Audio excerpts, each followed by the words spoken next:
Olá a todos, eu sou João Pedro Merlin e recentemente eu terminei de jogar uma série de jogos que... Meu Deus. Se você não conhece, Hotline Miami. Esse ano eu zerei os 2 jogos de Hotline Miami e eu preciso muito falar sobre essa obra de arte. Avisando só aqui no começo, né, que eu vou falar só do Hotline Miami 1, então... sei lá, é isso.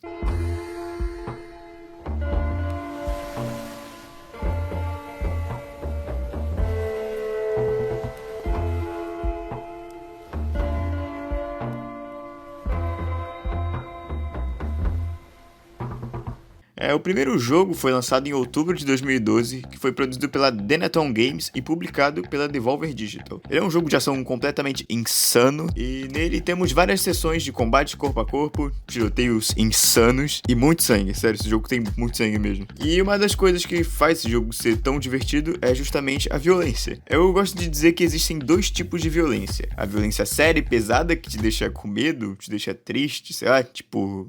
Segunda Guerra Mundial. E existe a violência legal, que te faz ficar igual um idiota comemorando enquanto assiste o John Wick descer a porrada em todo mundo, porque mataram a caralha do cachorro dele de novo. E essa é a violência de Hotline Miami. Você sente prazer enquanto faz uma chacina absurda, mas não é porque você é um psicopata e não sabia. O jogo é feito pra isso. Quando você mata alguém, o mundo fica piscando, o som é satisfatório e o principal de tudo, a música é muito foda. Essas coisas são estímulos que te deixam cego pro fato de você estar cometendo um puta de um crime. E um detalhe interessante é que depois de você ter matado todo mundo naquele prédio, você tem que sair dele pelo mesmo lugar que você entrou, passando por toda a chacina que você acabou de fazer, e nessa parte a música para, e aí você pensa no que caralho você acabou de fazer, você matou pessoas e se divertiu enquanto fazia isso. E um dos motivos pra você se divertir tanto, passando a lambida em geral, é a música irada que toca nas fases. A trilha sonora de Hotline Miami é simplesmente insana. As músicas do jogo vêm da mistura de estilos de synthwave com beats mais atuais. Essas músicas me lembram bastante o meu gênero preferido de músicas, que é o metal. Não por causa de guitarras distorcidas e vocais pesados ou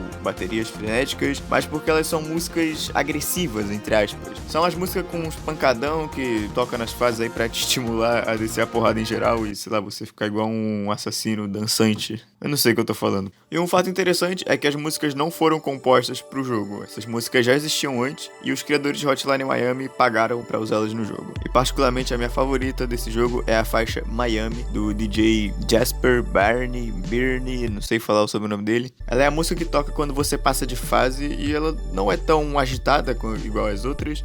É uma música mais... Não sei exatamente como descrever essa música, só posso dizer que ela é gostosinha de escutar. Agora, um dos elementos mais marcantes desse jogo, com certeza, são as máscaras. No início do jogo, o protagonista recebe um pacote com uma máscara de galinha, que é ela que a gente usa para cometer os crimes. Mas ao longo do jogo a gente vai desbloqueando novas máscaras que mudam completamente a gameplay. Cada máscara tem um nome e cada uma é um animal diferente. Por exemplo, a máscara do Tony, que é a máscara de tigre. Com essa máscara você consegue matar todo mundo só com um soco. Quer dizer, tem inimigos que você precisa de 2 socos, mas você consegue matar pessoas no soco, coisa que não é possível com as outras máscaras. Também tem a máscara do Peter, que é a máscara de unicórnio, que com ela os inimigos não vão ouvir o som dos seus tiros. E a última, que eu acho a mais interessante, que eu gosto bastante de usar, é a do Carl, que é um grilo. O fato de eu gostar dessa máscara é um pouco irônico, porque eu tenho pavor de grilo, mas essa máscara é bem legal, porque ela te dá uma furadeira como arma, e sei lá, é maneiro matar os inimigos com a furadeira. Mas agora vamos falar da parte mais importante de Hotline Miami, que é a história. Eu já aviso que eu não sou a melhor pessoa do mundo pra explicar essa história. Sério, eu já tentei explicar ela pra várias pessoas e eu sempre acabo esquecendo de um detalhe ou de outro. Então, caso você queira se aprofundar nessa história, eu recomendo esse vídeo aqui do canal Laura Moraes, que é bem completo e explica direitinho e...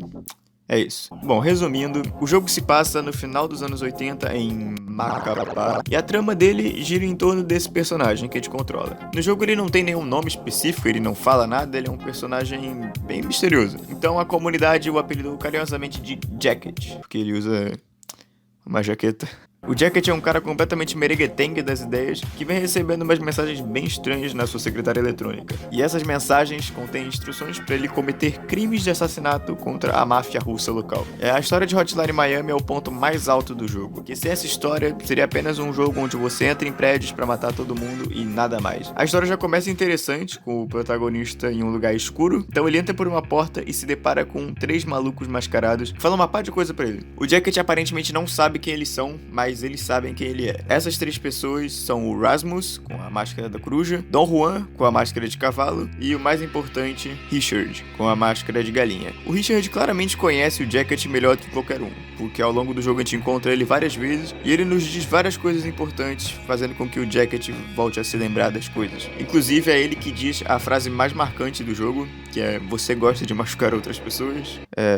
Foda-se. Existe uma teoria de que esses 3 mascarados só existem na mente esquizofrênica do Jacket, e que o Richard é o próprio Jacket, já que os dois usam as mesmas roupas e ambos usam a máscara de galinha. Isso explicaria também o porquê que Richard conhece tão bem o Jacket. Agora voltando pro início, onde o Jacket conversa com os mascarados, eles perguntam se ele se lembra do que ele fez, e obviamente ele não lembra de nada, e as fases que a gente joga são nada mais nada menos que as lembranças do Jacket, de cada um dos assassinatos que ele cometeu. Daí o jogo começa de verdade, e aí a gente recebe as ligações, a gente tem que fazer os assassinatos, e vocês já sabem dessa parte. Agora chega o momento em que o jogo começa a mudar um pouco o seu rumo.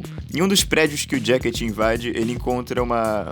como que eu posso dizer? Uma garota de programa, que ele resgata ela e então ela meio que começa a morar com ele. E no jogo não fala, mas aparentemente eles começam a viver como se fosse um casal. Guarda isso, que isso vai ser importante mais pra frente. Ao longo do jogo a gente consegue ver outros assassinos mascarados por aí, a gente consegue ver alguns assassinos mortos nas ruas, e em uma parte do jogo a gente se encontra com um desses assassinos, que ele usa um capacete de moto e por isso ele é chamado de Biker. Os dois têm uma luta onde supostamente o Jacket vence.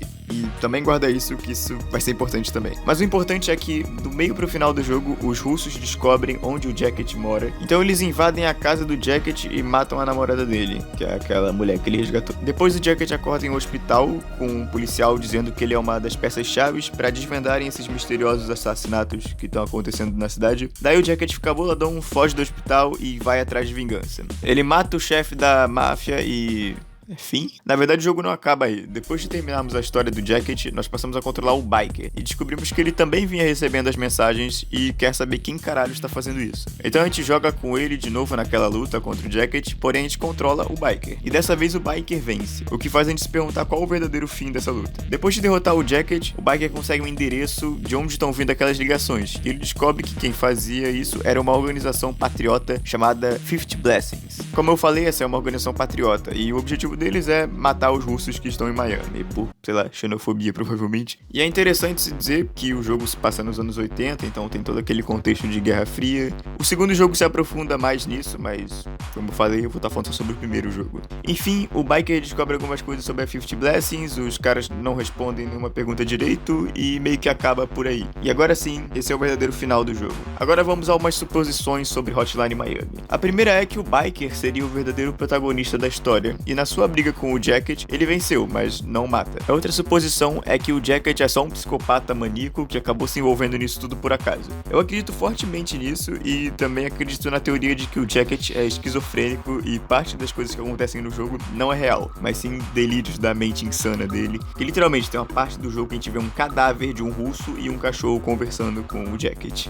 E eu não sei se deu pra perceber através desse vídeo, mas eu fiquei perdidamente apaixonado por esse jogo. Sem dúvidas eu recomendo ele pra qualquer um que quiser ver uma história complexa e bem interessante. Mas mesmo assim eu reconheço que esse jogo não vai ser pra todo mundo. Eu nem digo isso que é por causa da violência, mas por causa da sua gameplay. Pra jogar esse jogo você tem que aprender do zero como atirar com essa câmera vista de cima, que é meio difícil, mas quando você pega o jeitão da parada, meio que você não quer parar até você zerar o jogo. E eu sei que não é todo mundo que vai ter paciência de aprender do zero como jogar um jogo assim. Agora um pequeno problema com o jogo, que na minha opinião ele acaba muito rápido. Eu lembro quando eu zerei o jogo pela primeira vez, e a primeira coisa que passou na minha cabeça foi...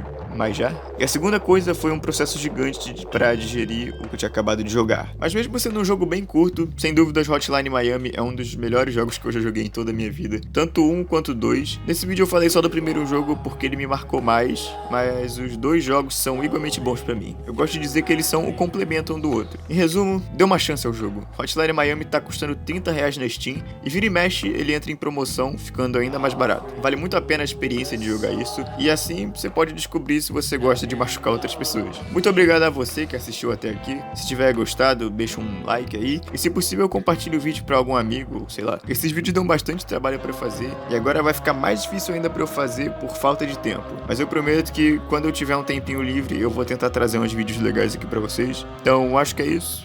Fui.